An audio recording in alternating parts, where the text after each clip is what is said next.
How is everyone doing today? And in this video, we are going to talk about the next celebration that we're going to be seeing in Heaven Burns Red. And also, really quickly before I go into this, I do want to make more videos than just, of course, these update ones, who you should pull, and the score battles. I do eventually want to get into the story itself and like streaming that. So give me some time so I can get that done and we can start streaming it and then having that up on the channel. That way y'all can look at that, just because I would like a way for it to be put onto the channel for y'all to see and for y'all to get my reaction on it as well, because I think that's a big part of this game, which is the amazing story that it has. But of course, today they wanted to drop the news for the Golden Week celebration, and as you can see from the top of the screen, we can see who our new characters are going to be, which is going to be Mion, Miya, and also Inori, which honestly is very exciting because this Miya is actually pretty good and something that a lot of people should look forward to. And the same thing goes for this Inori. The only question is, how long can you wait? There's a reason why I'm asking that. But besides the Inori, Miya, and Mion, we are going to be receiving, of course, the brand new Kanata, which is going to be the S rank, and then we're going to receive an exchange Chiroru or Matsu. I've never had her name. I've never even seen her that much. I know she's in that one squad with Gingsha, if I'm not wrong. But we will be getting all of these characters within the celebration. And with that being said, we're going to be getting a brand new event story. As they've said already, they want to ramp up how fast we're getting these story bits so that we can get a little bit more fast forwarded into the future. And with that being said, here's our next story event. And this one's going to be centered around Mion. And not only that, we are getting a recommendation, which is the 3x tokens for these side events, which is going to be Kozoe's event. This is by far, if you haven't already done this story, this is by far one of my favorites. As a part of the side stories, I think this is one of my favorites with most of the characters. Not only do I like Kozoe a little bit more than a little bit more of the other cast, but this story just by far just takes the cake as of what I've played. I've played every single side story on release, and then all the brand new ones I haven't gotten the chance to look at, but this one is really good. I definitely besides of grinding the event out to clear out the shop, definitely recommend getting that story done, because holy crap is that really good. And then of course we're going to be receiving 10 more platinum recruitment tickets, which is absolutely amazing. That's another 10 pull for those that are logging in every day. And then not only that, we're going to be receiving even more upgrade items, which are the random missions that we get when spending the life crystals, with also going into certain modes, beating bosses for a certain amount of times. And then we go on to the events that will be here. And I'm not gonna lie, I already skimmed through a little bit of this. There's gonna be a little bit of fewer events just because of how fast these updates are happening. There's not gonna be that much extra to what that's going to be coming into these celebrations, so that is to keep note of. But we are going to be seeing a brand new boss for the Anachronies, which is going to be the Flathand. This honestly is going to be very exciting to see how this is going to play out. I wonder how hard this is going to be as well. And then of course they're going to rotate into the Death Slug as they always do with this rotation. So it's probably going to be Death Slug, Medusa, Crimson Vertex, and then Flathand. Then it's gonna, you know, circle around that way. I think that's how they're gonna be doing the Anachronies from there on. And then we're gonna be seeing a new score challenge, which of course is gonna be centered on the Mion side story. And then Miya and Mion's banner is gonna be here on the 18th, while Inori is going to be here with the daily free recruitment by herself in her banner, which is very exciting. I'm going to tell you what these characters do. This Miya is very hot on the watch list in terms of valuable characters, but this Inori is slightly as well, just because of how strong she gets in the future, but of course not where she's at right now. She's not that strong at her release.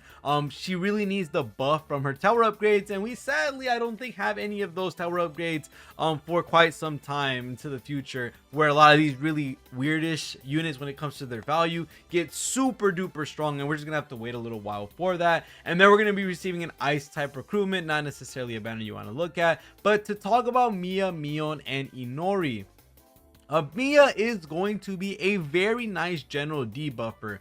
One of her attacks is going to give you a enfeeble and also an additional turn. This is realistically not the craziest thing in the world, but the main thing to talk about is going to be her EX skill, which her EX skill is 2 turns of single target defense down and 2 turns of single target fragile, which is actually really nice. especially with what you're able to do with debuff stacking. It's going to be a lot easier to put down your debuffs. You have 2 turns with this, and if you have overdrive, it lasts even longer. She's just going to be a very great general debuffer for many different teams, because you're able to use this and then also use the elemental defense down on top of this as well, which is really great for all teams. Fragile is going to help you with the weakness that you have with the enemy, and then the defense down is just regular defense down, which is overall really nice. The only thing to note with this Miya specifically is that when Miya gets her master skill later down the line, or her mastery skill, this will this will greatly improve the performance of this Miya. So not only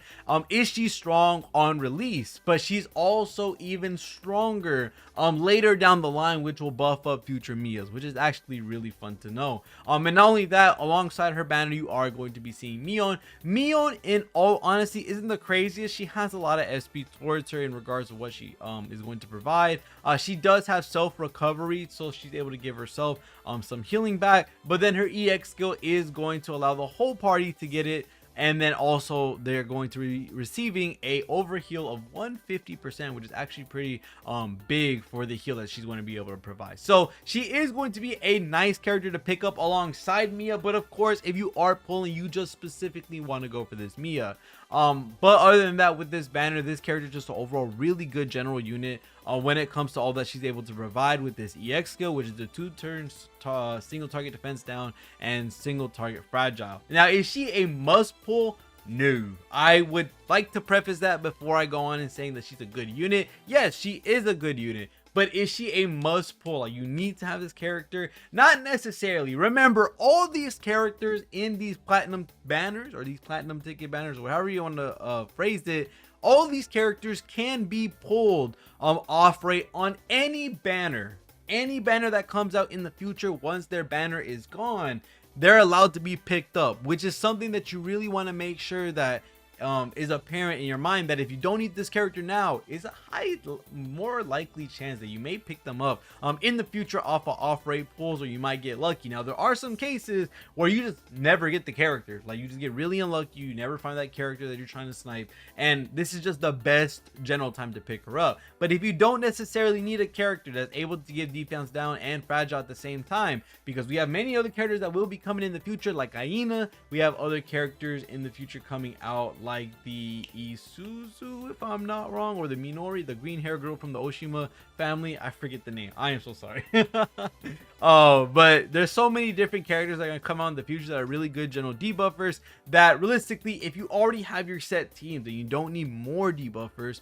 You don't necessarily need this Miya, but this Miya does get stronger in the future, and it's just the overall really great general support. And not only that, with her SS1 version, you can put the light field on her to be a light fielder if you don't have Tsukasa, which is something very important to note as well. So she is overall a really strong character that can work in a multitude of different teams, which she's just a really good unit. And then Mion is just a okay healer. All right, she has the overheal, she has full party recovery, and then she has self heal as well, which is good to know. But other than that, lastly, the other banner that will be here is going to be Inori. This will be cut in whenever I start talking about Inori's buffs and how she receives these big upgrades in regards to her kit, because she is lackluster at the start and then becomes absurdly strong later down the line. And that is going to be from the buff waves, which they're going to be giving a group of characters a straight on buff to their kits, which they don't have to do anything for, they just straight up get it. And with this being said, this is where she's going to be giving her 300% crit buff.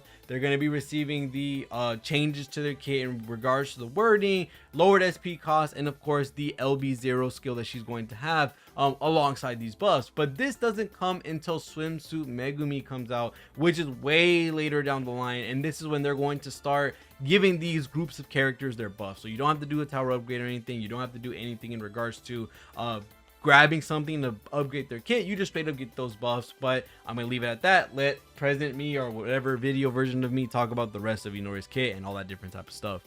It is going to allow you to have 2 SP recovery, which I don't know if this is actually part of her base kit, because I do know that she gets a tower upgrade, but I'll have to see what that is in the future so that I know if that's something that we have to make note of. But she is going to have a 6 SP skill of crit rate up and charge, which, you know, with a lot of her styles. Charge is just going to allow you to be able to get better modifiers on your moves. So getting the crit rate is nice. The charge is nice with the 6 SP. And then I'm assuming this is without charge. It's just going to be 5-hit AoE attack. And then with charge, it's going to be self-critical damage up. So not only are you getting the crit rate, you're getting the charge, but you're also getting the crit damage, which is really nice.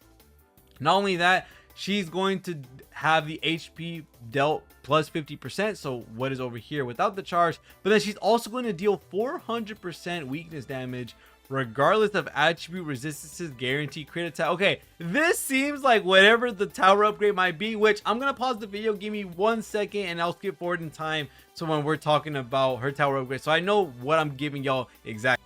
Now that we are back, I went through a bunch of different things to make sure that I was getting my information right regarding this Inori, because I know on release she isn't the strongest, and then later on when she gets her tower upgrade, she becomes busted. So to be able to talk about that, Inori at the start, which I've already said the stuff she has, and this is with the buff. This is not a 6 SP skill. This is a 7 SP skill before the tower upgrade. As you can see right here, she gets a lowered SP cost of 7 SP to 6 SP on her common skill.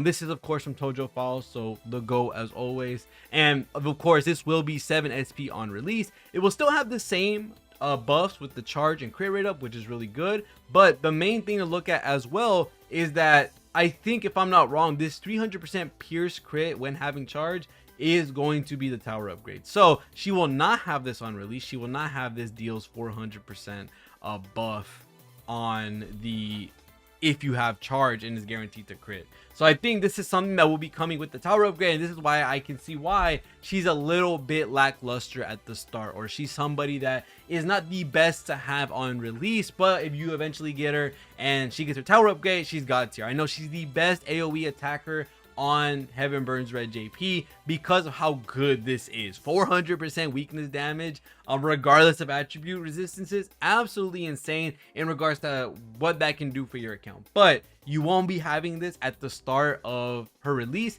You'll have to wait till we eventually get her tower upgrade. So this is why she's very lackluster at the start, and why she's a little bit, you know, of course, someone that you wouldn't pull for on her banner unless you just want to invest. This is a very heavy, just like Fubuki SS1, this is a very investment heavy character that you won't really use now and will definitely use later. So that is something to make note of. And besides that, the also if frontline at the start of battle plus 2 SP, that is also something that's coming from her tower upgrade. So no, this will not be here on release, if I'm getting this all right from Tojo Files, also from looking at the Game 8 website with all the information provided. So looking at Inori, this is going to be a character that's investment heavy in regards to, you're not going to be using her now, but you will be using her later. And then other than that, Miya and Mion. Miya is going to be just the overall really good general character for debuffing. Other than that, that's pretty much it. In regards to this celebration, very, very thin in terms of events. We do have a couple of things that are nice, but other than that, that's going to be the Golden Week celebration for Heaven Burns Red. Let me know if you're going to be pulling for any of these characters when it comes to Miya, Mion, or even Inori, and just let me know who you're looking for coming out in the future. Other than that, thank you guys so much for watching. See you on the next one, and peace.